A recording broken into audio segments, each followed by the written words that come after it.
past decade, I have been in sales and I have tracked this cold call script over 3.9 million times. And it's by far the best one that I've ever used. I'm gonna show you the script, but I wanna preface here. A script is just a script. What makes this one so good is how it ends. Let's walk through it.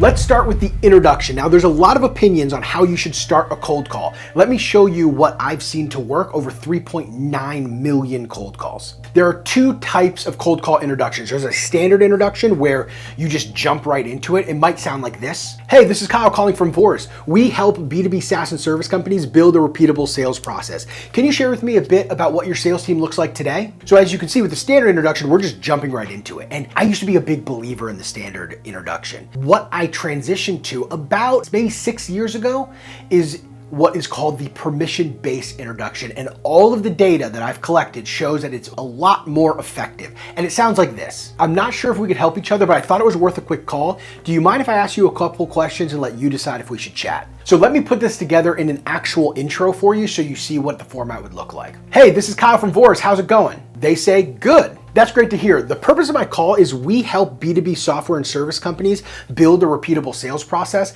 I'm not sure if we could help each other, but I felt it was worth a quick call. Do you mind if I ask you a few questions here and let you decide if we should chat? Now, I love using a permission-based opener, but one thing that you might want to consider tweaking here is how you start off. I always start with, hey, this is Kyle calling from company, how's it going? And there's some debate whether you should start a cold call with how are you, how have you been, how's it going? Like there's all these debates here. Some people think you shouldn't even say it at all. I found it doesn't matter that much. In fact, it's more what you're most comfortable with. If you start the cold call with something you're really uncomfortable saying, that has a huge negative impact on your cold call. But if you're comfortable, then you're going to sound more confident and that has a big impact positively on the cold call. So personally, I say, how's it going? So I used it in the cold call script and all of the data shows that it doesn't really matter all that much. So that's the introduction that I like a lot, but you are gonna get what I call brush offs. Brush offs are when somebody's just trying to get you off of the phone. I'm not interested, and then they try to hang up real quick. Maybe they say, I'm about to hop into a meeting, send me an email, I'm very busy right now. These are all what I call brush offs. They're not objections. Objections is really when they know information about what you do and how you can help, and they have a reason why they don't want to move forward. This is a brush off. They're just in that mode where they're trying to get you off of the phone, so they're giving you a brush off in order to do that. Here's how you handle brush offs when they happen. If a prospect says, I'm not interested, send me an email, I'm about to hop into a meeting, you want to use the AAA to overcome it. That's acknowledge, answer, and ask. You acknowledge what they tell you so they know that you're listening.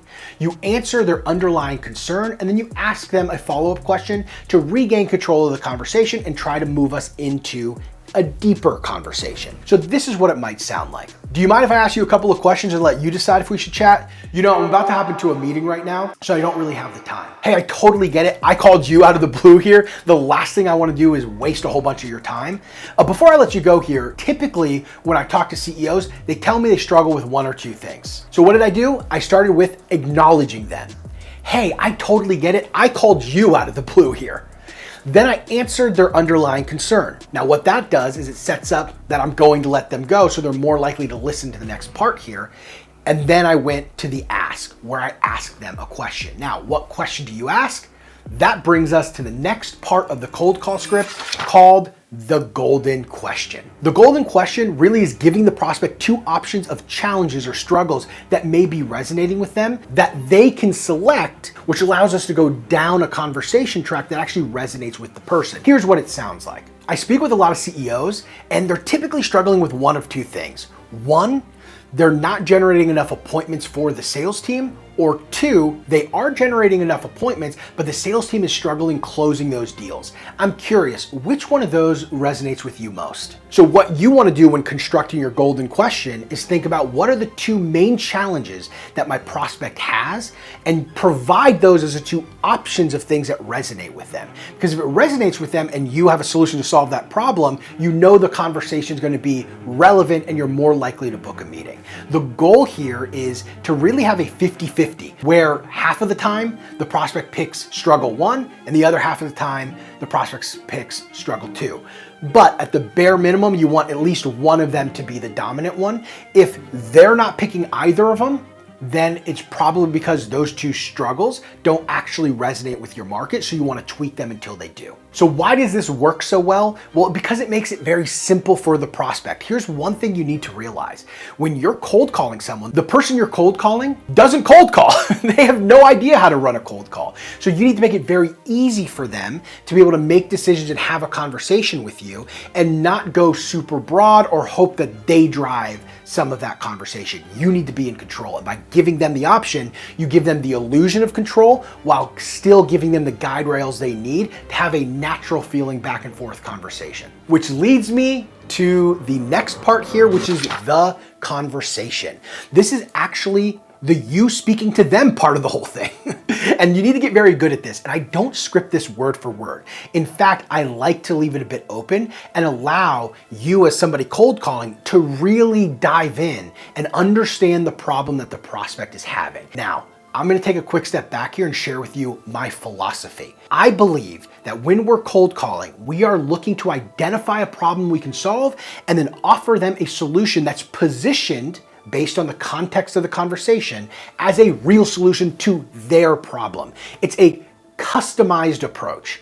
Now, not everybody does it this way, but I find when you do, you have a much higher chance of resonating with the prospect and getting a meeting booked. But because we can't script this part, it can be a little tricky to get it right. But lucky for you, you've clicked on the right video, you are in it with me, and I have a solution to that. I have a framework that you can use and add some of your own questions here to help you navigate these conversations by thinking of the conversation in different buckets. What are those buckets? You're getting ahead of yourself. Let me go through them. First is understand their current state. The first part of the conversation is just figuring out how are things working today. And here are a couple of questions you can ask or take variations of these kind of questions, fit it in with what you're selling, and then ask them. What is your current process for whatever process you're helping them with? How are you currently managing whatever thing that you're gonna help them manage better? How are you currently tracking the effectiveness of this team? Maybe what KPIs are you using to track this team? How's your team doing with this KPI? Now, what you want to do in this section is understand how things are working, but more importantly, you're trying to find where they are today in a numerical format. If they are a chiropractic clinic, they want to see more patients. How many patients are you seeing today? If it's a sales professional that you're selling into, what's the team's performance look like today? How many deals are they closing per month? You want to quantify their current state. Where are you now? Because the next part of this is understanding their ideal state. Really here, we're trying to figure out where do you want to be? And here are some questions that you can use. What would the ideal process look like? How would you like things to work? Where do you need your team's performance to be? Again, you want to quantify. So let's go back to the chiropractic example. If they said they're seeing 50 patients a week right now, here you'll ask, how many patients can you see? Oh, we could take on 100 patients a week. Okay, perfect. Now we have closed that gap. We know where are you today numerically, and we know where you'd like to be tomorrow numerically. Now, not everything can be drilled down to a number. Sometimes it needs to be more, where are you today? Where do you want the world to be? And you don't have the numbers to back it up, but if you can, work to qualify it. Which leads me to the third part of this conversation framework, which is how are they trying to solve it today? Here are some questions that you can ask. What have you tried to improve this? What are you currently doing to solve that? How do you think you could solve that? The really key for this part here is you're trying to figure out what actions they have taken in the past, what action they might be taking now, and what action they may be taking in the future. Action tells you they're motivated to solve it. So when you know their current state, you understand their ideal state, and you deeply understand what actions they're doing to try and solve their problem, you know everything you need to book a meeting. And here's how you do it. It's called the recap. And this is really what makes this cold call script so powerful, because it does a few things that typically in a cold call you don't hear. And I want you to really understand how to use this, but it's so contextual to the conversation you just had. So let me break it down for you as a template, and then you can practice with your prospects doing the recap. Thanks for filling me in, Name. From what I heard, you are trying what they told you that they are trying to get whichever topic resonated with them to solve that struggle that they mentioned. Why don't we do this? Let's set up some time to have a conversation about the topic of the next step. That's the next step you're booking. So if it's a demo, walk you through how we've helped other people solve this problem. If it's more of a strategy session to walk through what are a couple of things that you can do to improve this problem. So you really want to make sure you know that next steps topic that will help you get from the gap that they mentioned earlier in the conversation. How does tomorrow at 3 o'clock work for you? Now, why does this work? A couple of reasons. Let's look at the first part here. By sharing with the prospect what you've heard from your conversation, you're showing them that you're listening and you understand their situation. That builds trust. It also gives you authority. It's something that no other cold caller is doing because you're just trying to hawk their wares, right? What you're doing is you're listening to the prospect and you're saying, hey, based on what I've heard here, you've told me all of this. Let's do the obvious next thing, which brings me to the next part of the recap. Why don't we do this?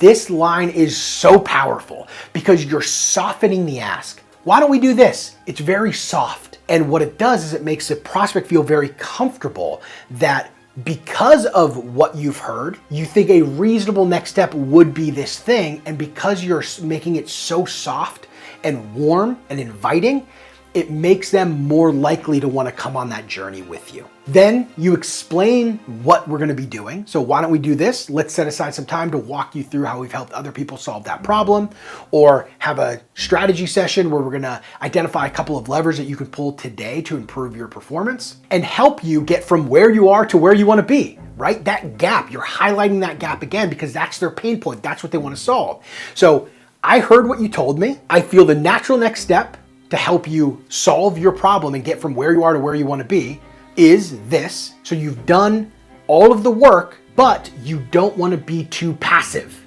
That's the problem, right? If you just go, would you like to meet with me? It's too passive.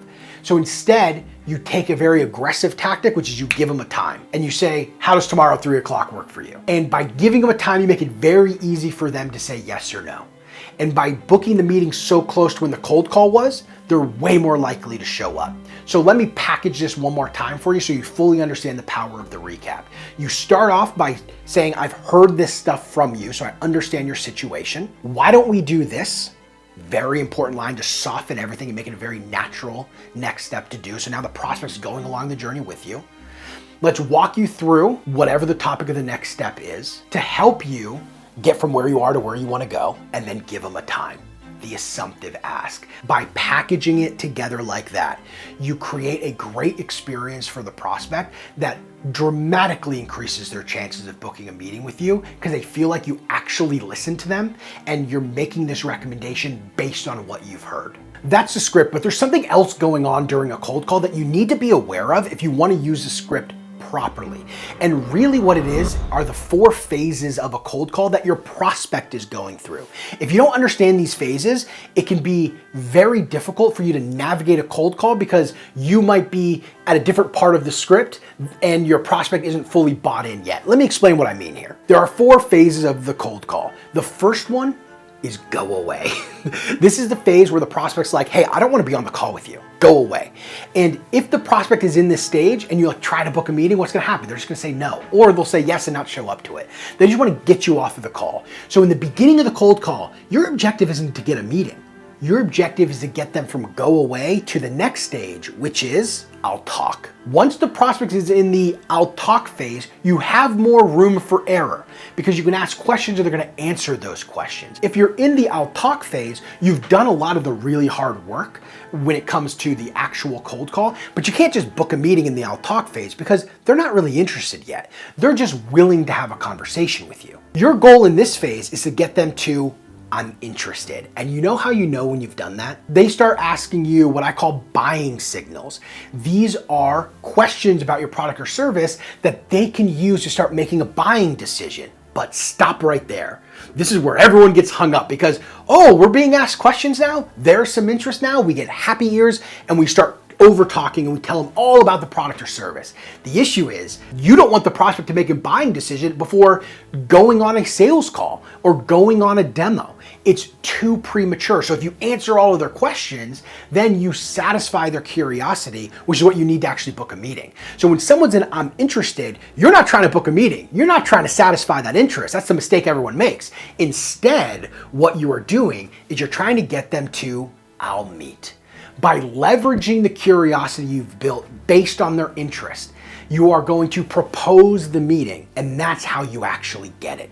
If you satisfy all of the curiosity on the cold call, then what ends up happening is you don't get the meeting because they make that buying decision right there. So those are the 4 phases of a cold call. But if you find yourself fumbling deals like a goofball, then you might want to watch this video on how to reactivate past deals.